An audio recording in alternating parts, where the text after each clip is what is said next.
Débat sur la pertinence de la décision de la Cour, du moins des décisions de la Cour. C'est aux juristes de le faire, mais en même temps, vous parlez de massacre et ensuite quelques extraits. Vous parlez de l'ampleur des dégâts. Oui, le massacre, c'est un constat, c'est visible. C'est-à-dire qu'on a cassé beaucoup d'articles. Ça là, même le néophyte peut constater ça. Tout le monde peut constater que la Cour a détruit, la Cour a cassé en cascade. Le nombre d'articles, on ne peut pas compter. Donc on peut constater. C'est un massacre. C'est un massacre d'articles. Maintenant, reste aux juristes d'apprécier si ce massacre-là est légitime. Si bon, la Cour a raison de faire ça. Mais nous, on peut déjà constater que franchement, il y a à ce niveau-là une vraie démolition des articles. D'accord. André Dossa, dans massacre, il y a mort. Donc, quand on demande à quelqu'un d'apprécier une tuerie, on a déjà une idée de ce qu'il va dire, non? Non, je pense que le mot massacre traduit tout à fait l'ampleur des dégâts, n'est-ce pas, causés par les charges de la Cour. Quand les dégâts causés, c'est pas forcément dans le sens négatif. La loi a été totalement vidée de son contenu. Moi, il y a deux questions qui, ce matin, traduisent mes inquiétudes, mes appréhensions, mes observations. C'est d'abord la première posée par le chroniqueur. Est-ce que les différentes modifications proposées par les honorables députés méritent ce sort? La deuxième question, c'est celle posée par le professeur ce matin sur notre plateau. Qu'est-ce que l'Assemblée nationale peut encore faire? Alors, ces questions, je n'ai pas la prétention de mieux expliquer cette loi-là que ceux qui sont autorisés à le faire, le professeur Lawani notamment, entre autres. C'est que je constate que la Cour constitutionnelle d'abord demande à la majorité de savoir raison garder, parce que c'est vrai que au-delà de tout, nous avons constaté quand même un certain abus du pouvoir législatif. On a constaté que les gens ayant une certaine position à un moment donné, ayant la possibilité de faire un certain nombre de choses en leur faveur, ils sont allés un peu de façon entre guillemets gargantuesque. On a taillé des lois pour arranger son camp, pour s'arranger soi-même, brimant un peu les intérêts de la minorité, ce qui est tout à fait normal, c'est le jeu de la démocratie, notamment au sein du Parlement. Mais aujourd'hui, à la lumière donc de cette décision de la Cour, il y a énormément de questions que l'on doit se poser. Je sais que souvent, lorsqu'on propose une loi, lorsqu'on vote une loi, ça annule toute disposition antérieure contraire. En principe, cette expression-là, tout au moins, on la connaît très bien. Mais aujourd'hui, puisque je prends l'exemple de la loi sur la LEPI. Généralement, lorsqu'il y a une nouvelle initiative concernant la LEPI, la Cour dit tout simplement qu'il faut s'en tenir à telle décision qu'elle a eu à rendre par rapport à la LEPI. Donc ça veut dire quoi? C'est comme si on liait un peu les mains au législateur. Écoutez, ne proposez plus rien qui va dans le sens de la LEPI, sinon ça ne prospérera pas, et c'est ce que nous avons constaté jusque-là. Et concernant cette nouvelle loi aussi qui a été proposée, je pense que la Cour est restée sur cette même ligne de choses. Donc je pense que, moi je constate que depuis 90, depuis que nous avons commencé par appliquer cette constitution dont on s'est doté, c'est que la Cour constitutionnelle, à mon avis, joue un rôle de législateur également. Je constate que le pouvoir de la Cour constitutionnelle s'accroît au fur et à mesure que nous appliquons cette constitution, en ce sens que parfois, elle demande aux députés, eh bien, la loi que vous avez proposée, elle est inconstitutionnelle. Je constate tout simplement, pour ne pas aller trop loin, pour ne pas déborder aussi, que notre cours constitutionnel, à mon avis, est en train de ravir un peu la vedette à l'Assemblée nationale. Alors, François Menson, André Dossa, dans son argumentaire, on a eu de cesse de dire, à mon avis, vous êtes de son avis? Bon je pense tout d'abord, mon cher Habib, que malheureusement, tout s'articule autour du mot dictature. À mon niveau, c'est ce que je pense. Dictature d'abord de l'Assemblée nationale au niveau de la majorité, parce que la majorité dicte sa loi à la minorité, en essayant de faire passer coûte que coûte certaines décisions qui ne sont pas forcément celles souhaitées par les autres, mais dans le même temps, après avoir fini d'appliquer sa dictature sur la pauvre minorité, la grande majorité se retrouve réduite à une minuscule majorité, parce que en haut, il y a la haute juridiction qui peut prendre les décisions finales et dire non, ce que vous avez choisi comme loi, ça ne passe pas, ça ne marche pas. Et à ce niveau, je crois quand même que la Cour constitutionnelle a ce pouvoir-là aujourd'hui. Et Sulpice Oscar Baguili fait bien de rappeler dans sa chronique qu'il est inutile aujourd'hui de sangloter sur une décision sans recours. Parce que la Constitution l'a dit, les décisions de la haute juridiction sont des décisions qu'on ne conteste pas. Maintenant, la question extrêmement pertinente que s'est posée le chroniqueur dans les lignes de sa chronique, c'est effectivement de savoir si tout ce qui a été cassé avec le gros marteau de la Cour constitutionnelle méritait le sort qui a été celui à lui réservé. C'est la question qu'on peut se poser. C'est vrai qu'il y a des décisions qui effectivement ne peuvent pas forcément être acceptées au vu de la Constitution. Lorsqu'on parle par exemple d'incidence financière sur le budget par rapport notamment à l'augmentation du nombre de parlementaires pour le palais des gouverneurs, je pense qu'on peut et on est en droit de comprendre que la Cour a eu par exemple raison de casser cette décision parce que ce n'est pas l'humeur des 7 sages qui a agi, mais ce sont les textes qui ont agi pour dire non, messieurs, écoutez, ça ne marche pas parce que notre Constitution n'est pas d'accord avec ce genre d'agissement.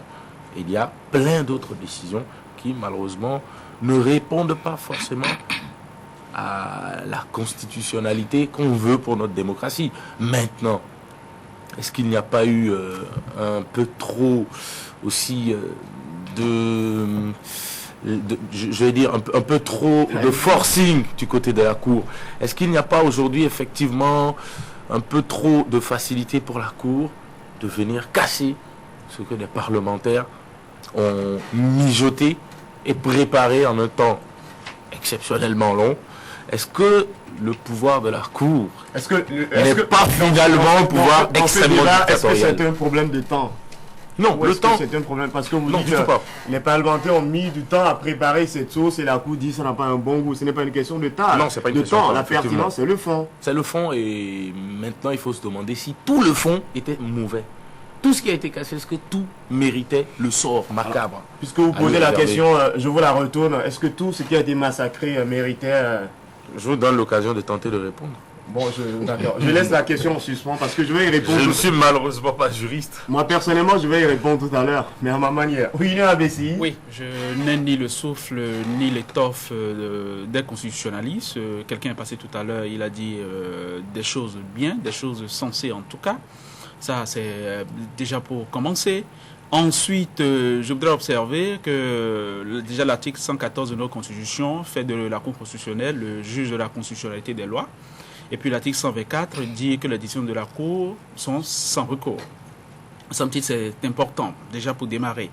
Mais cette décision de la Cour, comme toutes les autres, ou à peu près, de la Cour Robert Dossou, fera jaser. Ça fera jaser jusque dans les chaumières, puisque les perdants auront beau jeu de faire remarquer que la Cour a encore là volé au secours de la minorité parlementaire et que par là même la notion de majorité et de minorité est en cause. Et si cela est en cause, c'est le principe de démocratie qui est en cause, la notion de démocratie qui est en cause, puisque François parlait de dictature. Oui, la démocratie c'est une dictature. Pas de définition de dictature. Elle est dictature au sens où les communistes ou les marxistes le disent. Elle est dictature au sens où les Grecs l'ont conçue. La dictature, c'est pas du despotisme, c'est pas de l'autocratie, c'est de la dictature. La dictature de la majorité. Donc à partir de ce moment-là, il y a des questions qui sont entières. Cette Cour-là, à travers cette décision, devrait rassurer. Est-ce qu'elle l'a fait? Est-ce qu'elle n'a pas davantage divisé les Béninois? Est-ce qu'elle ne sème pas le trouble en prenant des décisions comme celle-là? Je pense qu'il y a des aspects dans les décisions de la Cour, dans ces décisions-là, qui sont éminemment discutables. Et tout se passe comme si on était au jeu d'échecs et que c'est celui qui perd qui gagne. Et c'est celui qui gagne qui doit perdre. C'est presque mécanique. Il y a quelque temps seulement, il y avait une autre majorité à l'Assemblée, mais qui était en roue libre, qui légiférait, qui prenait des initiatives. C'est lié au fonctionnement de l'Assemblée nationale. Oui, mais la majorité, puisque nous avons une Assemblée à majorité à géométrie variable, la majorité a depuis changé de camp, mais il y a bien quelque chose qui ne tourne pas rond. je suis formel. C'est-à-dire que quand vous observez, j'ai dit le jeu des échecs, vous prenez dans l'ordre, ou le jeu d'échecs, vous prenez dans l'ordre que vous voulez, qui paie gagne ou inversement. Je pense qu'il y a bien quelque chose qui ne tourne pas rond. On a demandé, je me souviens de 2005, on a demandé à la 4e législature de revoir la loi. Je ne sais pas comment est-ce que cette législature-là va réagir. Et si elle s'y était opposée, elle a laissé le statu quo. J'espère que cette fois-ci, ce ne sont pas les adeptes du statu quo, je veux dire ceux-là qui ont choisi le cocon douillet de l'ornière qui vont l'emporter. J'espère qu'on ira de l'avant. Parce que ce dont il s'agit en définitive, c'est quoi pour moi? Il s'agit quand même de la modernisation du champ politique chez nous. Il faut aller de l'avant. On ne peut pas prendre le risque du statu quo. Et puis, on peut faire observer, et ça c'est à l'actif de la Cour, que cette fois-ci, la question des délais a été respectée. Il y a eu une certaine célérité. Ça, je crois que c'est important. Il reste l'autre question, c'est quand est-ce qu'on pourra installer la Sénat? Parce que là, maintenant, le temps compte. Mais si vous permettez, je vais m'attarder sur 2 petits éléments. Dans cette décision de la Cour, là, par rapport à la liste électorale, je pense qu'il y a bien, j'ai dit, il y a quelque chose qui ne tourne pas en rond. Je suis désolé. C'est-à-dire que la liste électorale, le type de liste que nous devrons utiliser pour les élections, c'est du domaine de la loi. Le nombre de députés, c'est du domaine de la loi. Ce qu'on est en train de faire là, c'est comme si d'emblée, on arrivait à une dissolution de l'Assemblée nationale. Ce n'est pas pour vous interrompre, oui. C'est juste pour vous faire remonter le fil de votre argumentaire. J'ai pu comprendre au début de vos propos que vous avez dit que vous ne voulez pas dans la peau d'un juriste. Non, j'ai dit que je n'ai ni l'étoffe ni le souffle, mais ça m'empêche pas, le citoyen que je suis, ça l'empêche pas de s'interroger. Ça l'empêche pas de s'attarder sur des aspects comme ceux que j'ai évoqués tantôt. Je ne suis pas en train de faire le débat à la place des juristes, mais je dis ça. Même ce que nous sommes là, nous sommes peut-être des gens de la société, nous sommes des Béninois lambda, mais nous sommes capables d'apprécier des éléments. Vous savez, il y a quelque temps, un juriste de très haut niveau a introduit un recours, ça m'a fait sourire, parce que c'est lui qui a pris l'initiative, ça fait un moment qu'il prend, et précisément il a parlé de cet article 107 là. Cet article, notre Assemblée nationale, c'est la représentation nationale. Elle est passée de 64 à 83 députés au bout d'une législature. C'est-à-dire la notion de représentation. Et ensuite, depuis 15 ans, et puis après, depuis 15 ans, nous sommes à 83 députés. Il s'agit ici de savoir si la Cour peut prendre sur elle d'imposer le nombre de députés. C'est-à-dire que c'est du domaine de la loi. Il n'y a que les députés pour décider d'une chose comme ça. Oui. Qui est-ce qui va décider de l'augmentation du nombre de sièges à l'Assemblée nationale? Absolument. Dans ces conditions. Mais si malheureusement la Constitution n'autorisait pas les députés à passer aussi de façon abusive à l'augmentation du nombre de parlementaires, je crois qu'il est du domaine de la Cour de leur rappeler... Il n'y a pas abus. Oui. Ça ne marche pas. Qu'est-ce que vous appelez façon abusive? Parce que c'est assez complexe. C'est assez complexe. Une a dit tout à l'heure que cette Cour doit rassurer. Maintenant, rassurer... Est-ce qu'elle a rassuré Non, je ne vais même pas répondre à cette question-là. Maintenant, est-ce que rassurer veut dire aller dans le sens de la majorité? Est-ce que rassurer veut dire aller dans le sens de la minorité? Le problème est là aussi à ce niveau-là. C'est vrai, les députés, le domaine de la loi, c'est les députés. Mais la Cour est restée aussi dans... La Cour est là pour contrôler aussi quelque chose. C'est-à-dire la constitutionnalité, c'est-à-dire de juger de la conformité de ces lois à la Constitution. Donc les députés peuvent voter, la Cour, si elle est saisie, elle essaiera quand même de réagir. Donc je pense que c'est complexe. Tout ce qu'on peut demander, oui, c'est que chaque institution n'a qu'à vraiment bien jouer son rôle, sans y mettre trop de la politique, aussi bien l'Assemblée nationale, quand il s'agit vraiment des lois aussi sensibles que ces lois électorales, et au niveau de la Cour aussi. Parce que la Cour a un handicap. L'handicap, qu'il y en a qu'on a toujours jugé très proche du chef de l'État. Donc je renvoie chacun, oui, attendez, oui, allez-y. Je renvoie chacun à sa conscience. Parce que chacun doit travailler à ce qu'il y ait la paix dans ce pays. Parce que dans ces décisions, vous pensez qu'il y a des cas de conscience? Je n'ai jamais parlé de décision. Je dis que l'œil de quelqu'un suivra l'autre. J'en ai dit dans la chronique tout à l'heure. Ça veut dire que je ne veux pas apprécier. Je dis, les juristes l'apprécieront.